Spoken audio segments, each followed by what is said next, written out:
And now to Capitol Hill, where Senate Majority Leader Chuck Schumer, the highest-ranking Jewish elected official in the United States, just gave a speech on the Senate floor condemning anti-Semitism in the wake of the Hamas massacre in Israel. The speech came just after he wrote an essay for the New York Times in which he says the normalization and intensifying of anti-Semitism is what American Jews fear the most. And one day after Schumer and a bipartisan group of senators watched video from the October 7th massacre. NBC News Capitol Hill correspondent Ali Vitali is with us this morning. Ali, great seeing you. What more did the senator have to say?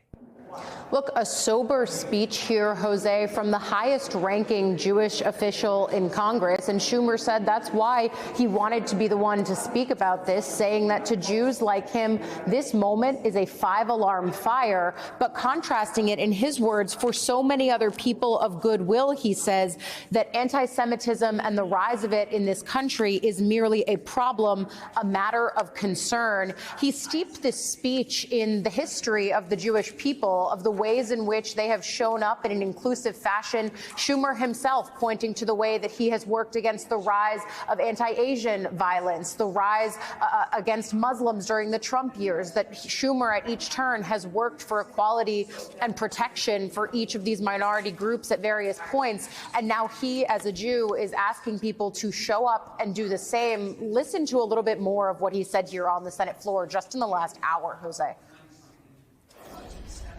Some of the most extreme rhetoric against Israel has emboldened anti-Semites who are attacking Jewish people simply because they are Jewish, independent of anything having to do with Israel.